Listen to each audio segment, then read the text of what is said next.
और सच्चाई तो यह है कि वो कार्यालय जो बहुजन समाज पार्टी के पास था देहरादून चौक पे, वो कार्यालय बहुजन समाज पार्टी के लायक था भी नहीं। कैडराइज वोट हमारा पहले भी पार्टी के साथ खड़ा था, आज भी पार्टी के साथ खड़ा है और पार्टी के साथ ही रहता है।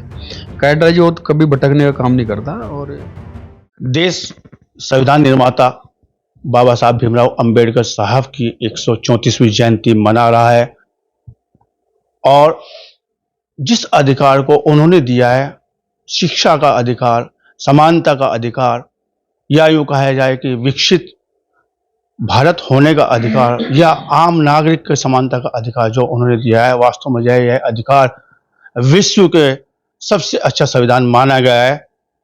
किस तरह की जयंती मनाई जाएगी इस बार और बहुजन समाज पार्टी का किस तरह का जो कार्यक्रम रहेगा, हमारे साथ में मौजूद हैं राष्ट्रीय कोऑर्डिनेटर रणधीर बेनीवाल जी। बात करेंगे, चर्चा करेंगे और विशेष ये इस तरह का कार्यक्रम पूरे देश भर में इस बार मना रहे हैं बाबा साहब की जयंती पर, तो इस पर भी चर्चा की जाएगी। रणधीर बेनीवाल जी, आपका जी बहुत बहुत स्वागत है। चलिए, आपके न्यूज चैनल के माध्यम से हम आपका स्वागत करते हैं और आदरणीय बहन कुमारी मालती जी का बार बार धन्यवाद करते हैं कि सहारनपुर को बड़ा सम्मान देने का काम किया। जी सर, इस बार जयंती जब आ रही है बाबा भीमराव अंबेडकर साहब की, किस तरह की तैयारी की गई है आप लोगों के द्वारा? देखिए, बाबा साहब भीमराव अम्बेडकर जी हमारे मसीहा, हमारे भगवान रहे हैं और उनके जन्म दिवस के अवसर पर खाली एक जगह नहीं, पूरे देश में हर्षोल्लास से बहुजन समाज पार्टी आदरणीय बहन कुमारी मालती जी के नेतृत्व में जिले स्तर पर इस जन्मदिन को मनाने का काम कर रही है और पूरे जिले में सभी की ड्यूटी लगा दी गई है। सभी लोग बड़े हर्षोल्लास से इसको मनाने का काम करेंगे। फिर अपने घरों में भी हर्षोल्लास से वो तैयारी का काम कर रहे हैं कि वो लोग अपने घरों में भी केक वेक कटवाने का काम करते हैं। मूल रूप से आप जो है सहारनपुर से जुड़े हुए हैं और बड़ा सम्मान आपको जो है बहन जी ने दिया है और आप राष्ट्रीय कोऑर्डिनेटर बने हैं, लेकिन हम बात करेंगे जनपद सहारनपुर में किस तरह की तैयारी की गई है बाबा भीमराव अंबेडकर साहब के इस जयंती समारोह को मनाने को लेकर? देखो, सहारनपुर अपने आप में एक बहुजन समाज पार्टी का और मिशन का महापुरुषों के कैडर का एक डिस्ट्रिक्ट रहा है और सहारनपुर में जो लोग कैडराइज हैं वो पक्के कैडराइज हैं, कट्टर कैडराइज वर्कर हैं। वो लोग बाबा साहब भीमराव अम्बेडकर के साथ साथ आदरणीय बहन कुमारी मायावती जी और मान्यवर साहब श्री काशीराम जी के मूवमेंट को, उनके त्याग और तपस्या को पूरी तरह से लागू करवाने के लिए वो पूरी ताकत झोंकने का काम करते हैं और मिशन को जिस तरह से आज के टाइम में जरूरत है या कभी भी जरूरत पड़ी, जब जब जरूरत पड़ी, सहारनपुर के लोगों ने अपने पूरी ईमानदारी और निष्ठा से काम करने का आग बीड़ा उठाया है और निश्चित तौर पे इस बार भी आदरणीय बहन कुमारी मायावती जी के निर्देश और उनकी प्लानिंग के हिसाब से जो उन्होंने स्ट्रक्चर दिया है उसके हिसाब से काम कर रहे हैं और इस जन्मदिन से हम लोग 2027 की शुरुआत भी करने का काम करेंगे। जिस तरह का यह कार्यालय विवाद सामने आया अभी पिछले कुछ दिन पहले से, तो कार्यालय पुराना ही रहेगा या नए कार्यालय पर आप जाए, या किस तरह की व्यवस्था की गई है जब कार्यालय का विवाद चल रहा है वहां पे? कुछ समय आपने मांगा है प्रशासन से। देखो, सच्चाई तो ये है कि बहुजन समाज पार्टी का जो वर्कर है वो बड़ा शालीनता से रहने वाला वर्कर है और वो कानून में विश्वास करता है, संविधान में विश्वास करने वाला व्यक्ति है। बाबा साहब भीमराव अम्बेडकर जी ने जब संविधान दिया तो संविधान में विश्वास करने के बारे में हम लोग ही सबसे पहले आवाज भी उठाते हैं और उसको बचाने के लिए भी हम लोग विश्वास से उस पर करके हम लोग आवाज उठाने का काम करते हैं। और इसमें आदरणीय बहन कुमारी मायावती जी ने अपने वर्करों को हमेशा ऐसे संस्कार दिए हैं, वो चाहे 2007 से 12 की सरकार रही हो बहुजन समाज पार्टी की, उसमें भी आदरणीय बहन जी ने सर्व समाज के हित में कानून व्यवस्थाओं को पूरी तरह लागू करने के लिए समतामूलक समाज की स्थापना करने का काम किया है।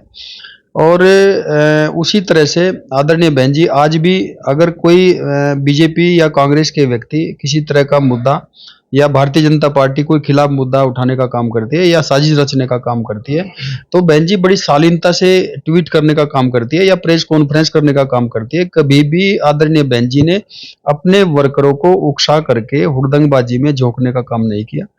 और जिस तरह आज के कुछ लीडर्स पैदा हो गए जो अपने युवाओं को हुड़दंगबाजी में उधर उनका रुख करके उनकी ज़िंदगी ख़राब करना, उनकी नौकरियों को खा जाना, उनके भविष्य को खा जाना, उनके बिज़नेस को खा जाना, उनके अगली पीढ़ी को, जनरेशन को, ये एक निगलने वाली बात है, ये उनके भविष्य को ख़राब करने वाली बात है। इसलिए बहन जी ने कभी ऐसा संदेश अपने वर्करों के बीच में देने का काम नहीं किया। हमने शालीनता से बात सुनी प्रशासन की, और उन्होंने खाली करवाने के बारे में बोला तो हमने उनकी बात सुनी, और निश्चित तौर पे हम इसी कड़ी में अपना कार्यालय बना रहे हैं। बहुजन समाज पार्टी का मंडल कार्य बन रहा है, और सच्चाई तो यह है कि वो कार्यालय जो बहुजन समाज पार्टी के पास था देहरादून चौक पे, वो कार्यालय बहुजन समाज पार्टी के लायक था भी नहीं। सच्चाई तो यह है, क्योंकि वहाँ पे भीड़ बहुत है, और हमारे वर्कर की किसी की भी ना तो वहाँ पार्किंग का कोई व्यवस्था है, ना कोई बैठने की व्यवस्था है।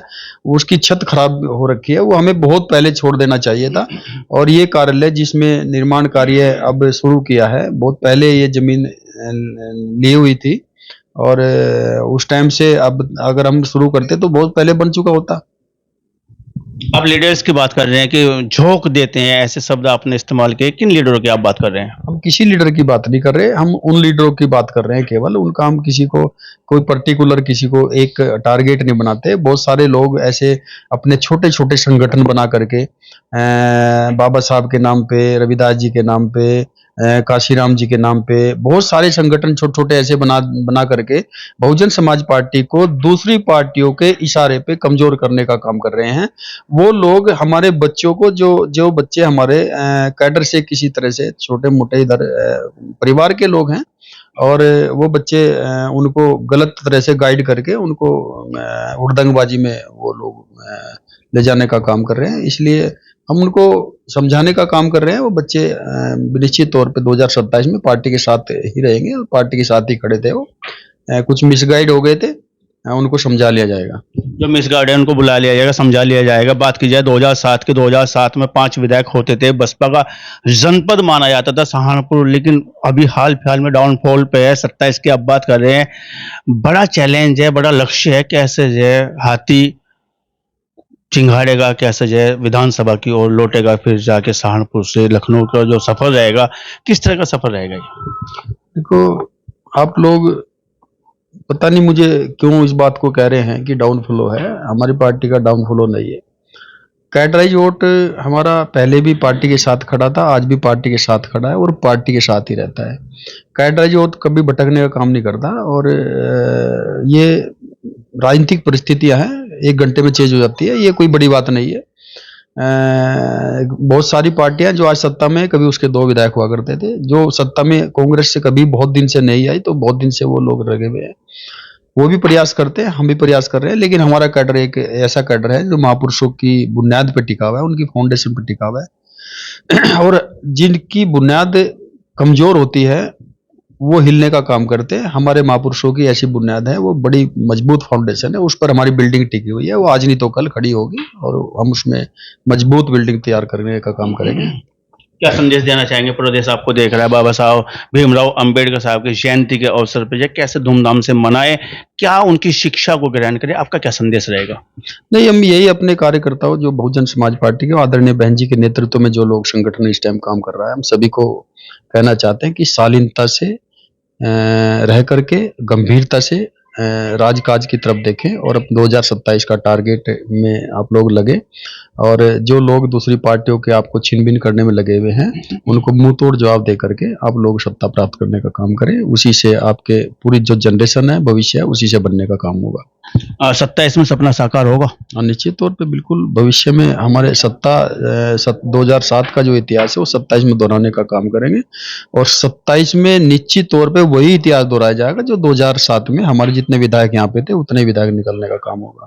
तो हमारे साथ में राष्ट्रीय कोऑर्डिनेटर रणधीर बेनीवाल जी बहुजन समाज पार्टी से कह रहे हैं कि जय बाबा साहब की शिक्षा को माने और 27 को टारगेट मान कर चले। हमारा बहुजन समाज पार्टी का कार्यकर्ता, हमारा वोटर आज भी संगठित है, और पुराना दौर लौटेगा, 2007 वाली फिर से रिवायतें आएंगी, फिर से वो दौर आएगा। बहन जी फिर से जो है उत्तर प्रदेश की मुख्यमंत्री बनेंगे, ऐसा आपका कहना है। बात करने की, चर्चा करने के लिए आपका बहुत बहुत धन्यवाद, बहुत बहुत शुक्रिया।